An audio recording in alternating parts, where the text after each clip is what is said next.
Hello and welcome to the channel, and today we're going to be replacing a kitchen tap. So as you can see, this is what we call a monobloc kitchen tap, which mixes the hot and the cold, and we've got one entry point. And if I take you in here, we can see where it's actually leaking at present. It's coming from here, you should see the water there, and it's also leaking from the base here.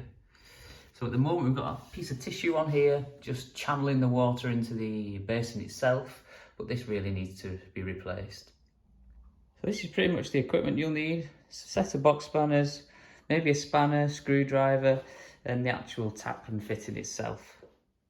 So everybody's plumbing will be a little bit different, and what we can see here are these isolation valves where we can just turn these and isolate the water just to the sink. So there's one on this side for the hot, and we've also got one on this side for the cold, and we'll isolate those now. So first job up, switch the water off via the normal stopcock or via isolation valve. So quick turn to isolate the water. Get on the right setting. Should be isolated now, and the same for the other side. So we're just going to quickly check that the water is off. You see that both of those are isolated now, so we can carry on with the job. So two options: we can either loosen this nut here at the isolation valve and just reconnect the new tail all the way up, or we can actually loosen this nut here, which is connected to the copper pipe. So this connection is on the flexi tails here, but this also connected to the copper pipe in here, which runs straight up. So what we're going to do is remove these. There's two of these isolations at the flexi tail, and we're going to replace them, so we'll use a spanner. So let's have a go at that now.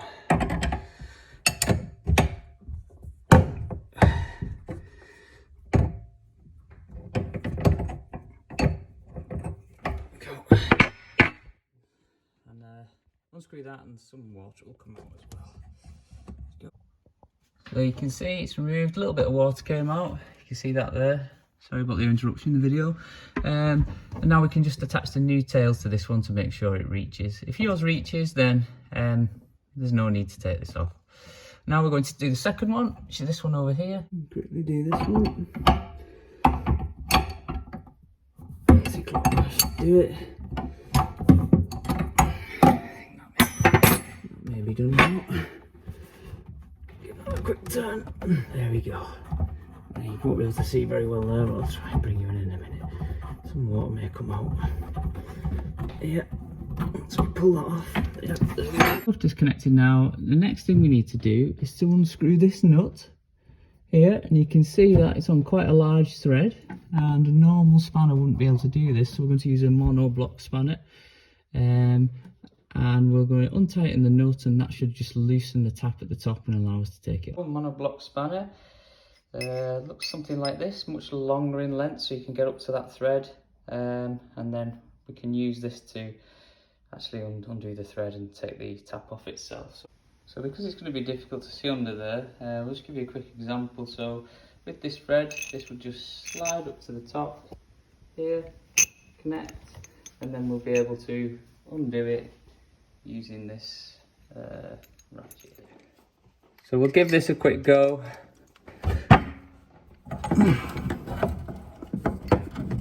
And once it's in, still stuck. There we go. There we go. And as we were doing this, it was so worn and so stuck. You can see that we've actually managed to snap the thread off. So I'll pull that out now. There you go, shade straight off. I shouldn't do that, but sometimes in DIY that's what happens. So it's just a case of pulling that out now, and then we'll thread it through and we'll swap it with the other one. What we've got here is the new tap, new monobloc tap. A rubber for the underside, so actually on the top. Some metal and some rubber for the underside once it's connected. Two tails for the hot and the cold, which enter, and we've also got the thread and the nut. As you saw on the previous video, the nut actually snapped off, so replace the nut. We've got the two tails here, so we'll put the first tail in and we'll screw that in. You have to make sure that we don't over tighten these. because we don't want to damage the rubber on the end, so we just tighten that up. Don't over tighten, and there's the first one in. Next one goes in, so the hot and the cold. Tighten that one up too. Let's try and make sure that you can see that on the video.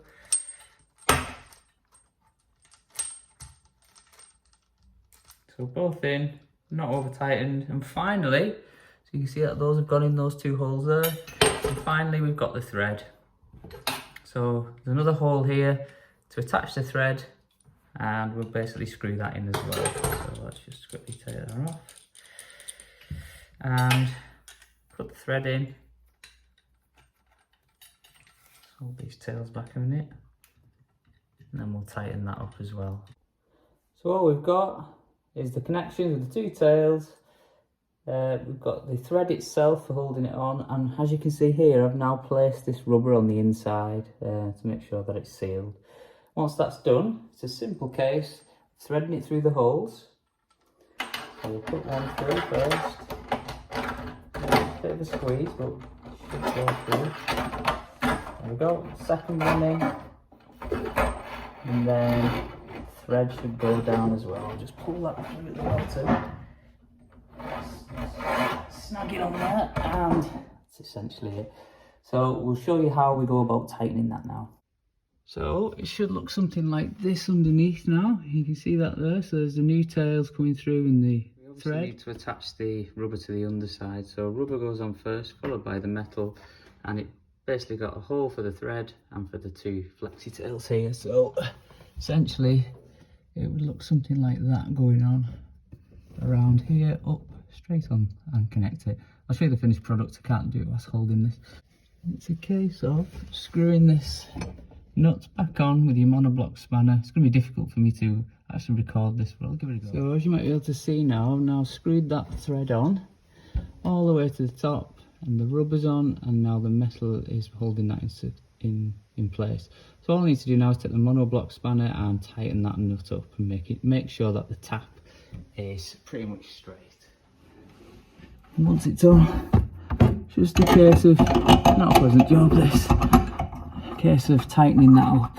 So we're going to tighten it bit by bit. I'll have to keep taking the monobloc off just to, and make sure the tap is straight on the top base as well as you do it. Turn it. And then we may need to come off again.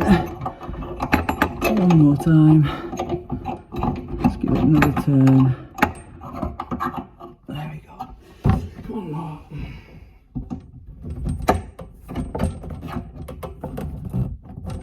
There we go. Again. Once done, something like this. You see that there? Nice connection, tight. Bit of a fight that. I didn't want to put that on camera, and you'll experience your own fight, no doubt. But then we've got the two flexi tails. We're going to attach this hot to hot, cold to cold, simply with some spanners. Let's get these on now. So hot to hot, just make sure that these connect and make sure there's enough flex in them. Just about. So squeeze that on with the hand first, and then we'll tighten that up in a moment. And then the same goes for the cold over here. This side over here.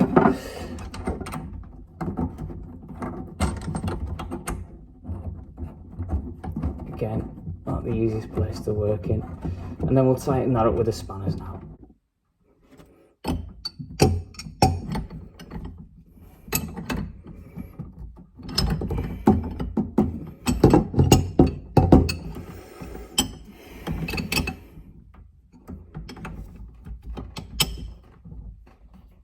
Just make sure that the other one is tight enough for the last one, the cold. Just hold it with one spanner and turn it with the other. Wrong side. Really awkward, these things. There we go. There we go. Let's see, it's tight now. So all tight now, just a case of turning the water back on from the isolation valves, just with these small valves here. So slowly does it. Just keep an eye out for any leaks just in case. And then the last one, it's a little bit more tricky to get to, which is the cold. which is this one. That's on again. So, new tap on, ready. So, let's try the cold first, see what happens.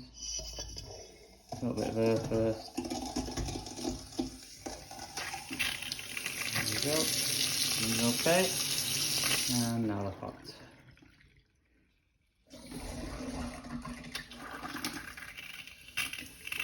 There we go. Job's a good one.